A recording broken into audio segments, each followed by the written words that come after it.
लेकिन अभी मेरे हाथ में वो ताकत नहीं कि मैं आपको रोजगार दे सकूं, वरना वचन देके कहता हूं कि हर कोई किसी घर में एक भी बच्चा बेरोजगार नहीं रहेगा। ये चंद्रशेखर आजाद का वचन है आपको दलित पिछड़े समाज के लोगों।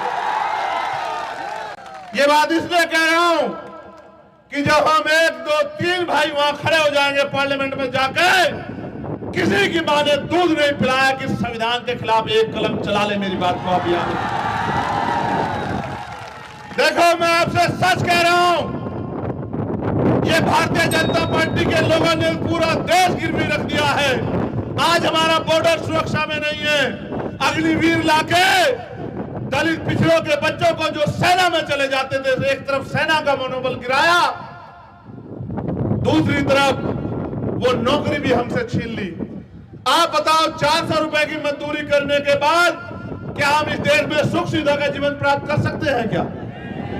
आगे तो मजदूरी भी नहीं मिलेगी क्योंकि मशीनों का समय आ गया है और मालिक ये चाहता है कि मजदूर तन का पैसा कम ले और काम समय पे कर दे। मशीनों का दौर आ गया है। मेरी बात में गौर करना। जो काम एक परिवार मिलके 10 दिन में करता था, वो मशीन एक दिन में कर देती है। आगे मजदूरी भी नहीं मिलने वाली, तो आप किस तरह से आगे बढ़ोगे? एक ही जरिया था आप दलित पिछड़ों आदिवासियों पे आरक्षण नियुक्ति में, इसके कारण हम आगे बढ़ रहे थे। ये आरक्षण भी लगभग हमसे छीन लिया गया है क्योंकि भर्ती आती है, ईडब्ल्यूएस तो पूरा लागू होता है, लेकिन ओबीसी और एससी का आरक्षण 4 या 5 या 3% मुश्किल से लागू होता है, उसमें भी घोटाले हो जाते हैं। भले इंडिया अलायंस के लोगों ने मुझे मेरे समय पे आके धोखा दे दिया मदद लेके, कोई बात नहीं। उन्होंने मुझे धोखा दिया, मैंने जनता से अलायंस कर लिया। मैंने जनता से वो कहा कि आप मुझे मौका दे दो, आप मेरे ऊपर एहसान कर दो, फिर मेरा हुनर देखना। उन्होंने मुझे आशीर्वाद दे दिया, इनके एडी चोटी के जोड़ लगाने के बाद आशीर्वाद दे दिया। लेकिन मैं आपसे कहना चाहता हूं और आपके माध्यम से उनको भी कहना चाहता हूं, आज वो संविधान बचाने की बात कर रहे हैं। जब ईडब्ल्यूएस लागू हुआ तो उन्होंने बड़े बड़े हाथ उठा के समर्थन किए थे। हम सब जानते हैं कि क्या सच है और क्या झूठ। हम जानते हैं कि ईडब्ल्यूएस भारतीय संविधान की हत्या थी, हमारी हिस्सेदारी पर डाका था और आपने बड़े बड़े हाथ उठा के समर्थन किया। लेकिन जब हम 52% पिछड़े वर्ग के लिए आरक्षण मांगते हैं तो आपके मुंह में दही जम जाती है।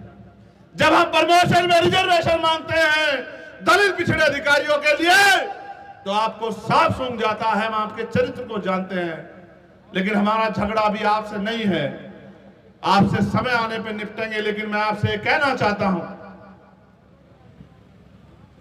कि हमें अपनी लड़ाई अपने पैरों पे लड़नी है और अगर संविधान को कोई बचाएगा तो ये बाबा साहब अंबेडकर और मान्यवर काशीराम साहब की फौज बचाएगी। मुझे इनके ऊपर भरोसा है, जिन्होंने 2 अप्रैल